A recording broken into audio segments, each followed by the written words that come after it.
Hello students, this is Dr. Henry and I'm your instructor for DAT 120, Office Administration for Dental Assisting.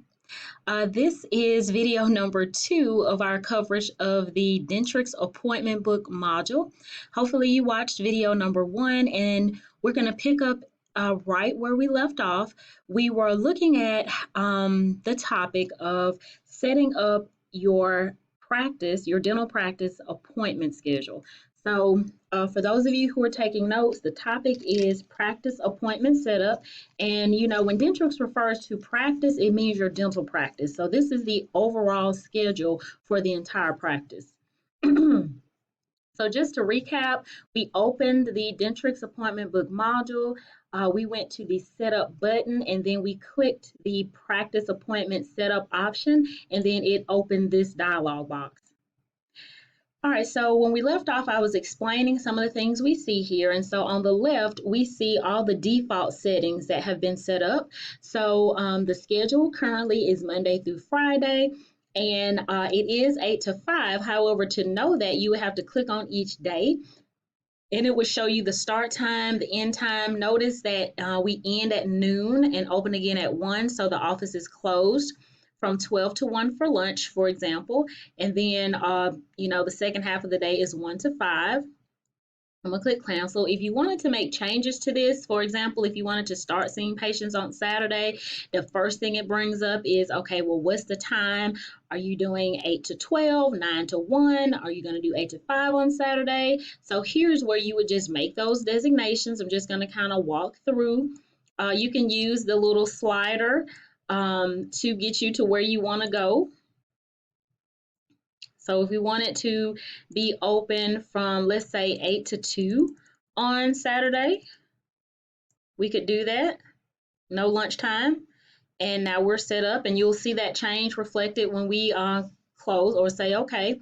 Also, I want to talk about this next section, which is default appointment settings. So when you first set up an appointment, what do you want all appointments to have? Do you want them to have a particular status or schedule or type?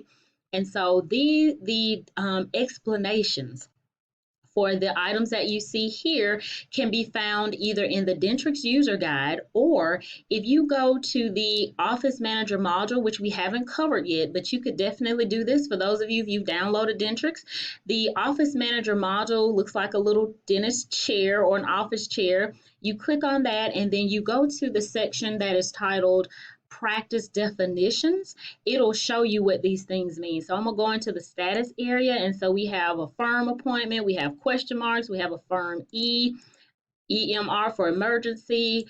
Here, the person is here, the patient is ready. I think this is left a message, etc. So each of these has a definition or meaning behind it, and it's in that Office Manager module. So if you wanted to look that up, you could, but by default, there's no status attached to an appointment as yet. If you, for example, had someone in your office who would make calls to say whether the person confirmed or not, then you could make that note at that time. Also, as it relates to the scheduling, is it a fixed appointment, open, or someone needs an appointment as soon as possible? Those are schedule options that you can designate on a default appointment. Currently, they're designated as fixed. As it relates to type of production, this has to relate to, is it a longer procedure? Is it an advanced or a complex procedure? So your office may title it general or high productivity, medium or low productivity. And so by default, it's none. And so these are standard settings for when you first make an appointment. However, if the provider or the dental assistant, whoever's making the appointment, knows that at the time they set it up, they can change these settings. But these are just the default settings that are going to occur if you make no changes. Appointment amount, you want it to always calculate. So for example, when you set up the patient's appointment, hopefully you know what kind of procedure they're coming for, unless it's a new patient. Sometimes you don't, but if they're coming for a cleaning or a root canal or something else, you can attach or have the appointment always calculate what that visit's going to cost the patient. The next section is screen color. So, depending on which version of Dentrix you have, your colors may be different by default. Here in the G7 version, it is a light green to indicate that the office is open and a blue color to indicate that it is closed. I believe in the G4 version, it might be yellow and blue instead. However, um, at your dental practice, if you are tasked with making appointments or if this is one of your duties, you can set this up on your workstation how you would prefer to see them. So if you click here, you could change the colors if you wanted to, for example. You can even kind of do like the custom color if you wanted to. I'm going to just kind of show you how easy it is to change a color. I think I'm on open. So if you want the office open to be represented by orange, for example, it is now orange, and when I click OK, I'll show you. Also, you can click this default colors button if you want to go back to the original version. Button bar orientation, how you choose or prefer to see your buttons. Currently, they are horizontal going across the top. You can also make them vertical going top to bottom. I'm going to leave it as horizontal. You could also make changes as it relates to how you view the time. Notice that it's on the right. I'm sorry, it's on the right and the left. Show selected appointment time. So if you're on a particular appointment, and it has a note here to saying that the setup options you change here are only going to be on your workstation. That's why I talked about if these are the colors that you would prefer to see while you're working, you could do that and it wouldn't impact anybody else's workstation. So you could definitely do some customizations for yourself. The next is the time block size or increment. So this is how much space you want in between appointments. Currently, there is 10 minutes in between. And so this is unique to each dental practice, and it depends on how many providers you have, how many exam rooms, or as they're known in Dentrix, OP, 1, 2, 3, 4, 5, 6, 7, 8, operatories. Is also another name that they're used for. So it depends on how many you have, how many providers you have, and that's going to determine how many patients you can handle and how much time you need in between those patients. So um, currently it's set up in 10-minute increments, so we're just going to leave that. The next thing is the hover detail schedule. Hover detail has to do with when you have a patient appointment and you scroll your mouse over that patient's name, you're hovering. So how much detail about the patient do you want to see when you hover? Sometimes you might have a quick question asked to you by one of the dental providers, and it's just easier if you can kind of go to the hover detail schedule and say, oh, it's his middle name is this or something else. So I'm gonna just click here for the hover detail schedule, and it brings up one of our patients. If you've done some of the assignments previously, you would see Brent Crosby. And currently, all of these that are clicked as or represented as shown is what you're gonna see about the patient. But if you wanted to block some of them out, like if you're like, oh, I don't need to see all of this about the patient, then you could click on it to say hidden, for example. And you can also set how long an appointment, oh, I'm sorry, how long the hover detail pop out would show. Currently, it's a 1.25 seconds, which is, fairly quick. If you wanted to extend that out, here's where you would do that. If you wanted to disable the hover detail window, you don't want to see any information at all. But this is great if you just want a little quick information about the patient without having to go to their entire file, for example. All right, I'm gonna click OK. So that's the hover detail schedule.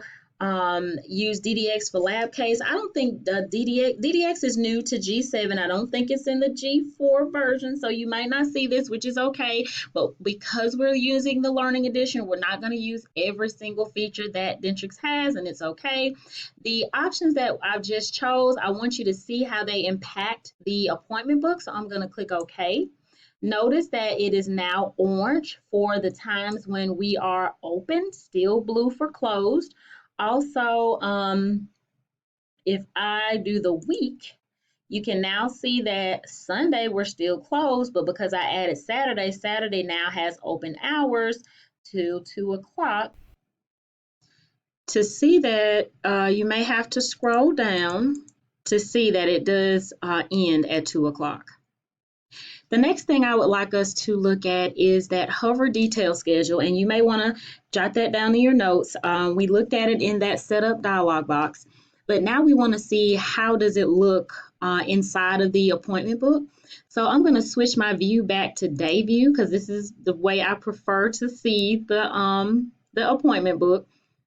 And then if you would locate the locate existing appointment on your toolbar and click it. And it's going to search by last name by default. So I'm going to type CRO. Hopefully the Crosby family comes up. And I'm going to click on Brent and click OK. And of course his alert comes up. Click OK. It now brings open his appointment, which is scheduled for March 27, 2018. Okay. So if you click OK, it now brought us to March 27, 2018, which is what I was trying to do. This database was created a while ago. Hopefully you can see this in the different versions, whether you're in the G4 version or G7 version. Remember, this is the G7 version. If you don't see any appointments for 2018 in the G4 version, when you select Brent Crosby, it should bring up some appointments, but your date might be a little different. But you should be able to see some appointments actually on the appointment book. And so that's what I wanted us to do. And so now I'm going to hover. I'm going to make sure I'm selected on the, so I'm going to hover over Brent Crosby's appointment. And I think we set it for 2 seconds or so. So there it is. It took it a little second, but when we hover over his appointment time, it should give us those hover details that we looked at. So I just wanted you all to see how that worked.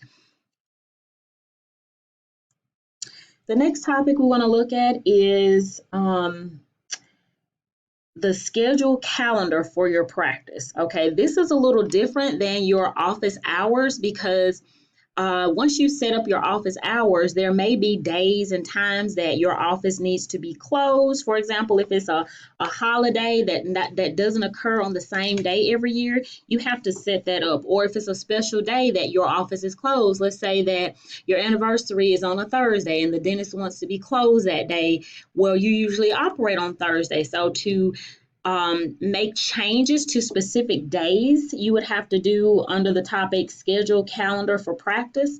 So we would go to the setup button and then we'd have to go to our practice schedule. So this is a little different than your office time. So here we're not changing office times, we're changing dates of operation. So if you were to say, hey, the last Friday of the month of April, that is, when the dentist initially opened and our 5-year anniversary is that day, and we want to close the office on that day before anybody makes any appointments. Of course, if you had appointments, you would need to change those prior to closing the office, but you would select the day that you want to be closed, then go to this office close button and click the close office on selected date. And it is now has a gray shading. I'm going to click on another day just so you can see it is shaded similarly to the days that we're not in operation. Another thing you can do here is set a holiday. So let's fast forward to December. And let's say we want to be closed on December 25th, which is a Saturday. Because we made that change to the schedule, we are actually open on that day, but we would normally have been closed on a Saturday. So I'm going to click December 25th. And I'm going to go to the office closed button. And instead of just saying we want to be closed on that date, we can set that date as a yearly holiday. So let's say set yearly holiday on selected day. So December 25th. And it has a pink shading as noted here at the bottom. All right, we're almost out of time for this video. So I'm going to have to stop here and continue with another video. Thank you so much for watching. Bye.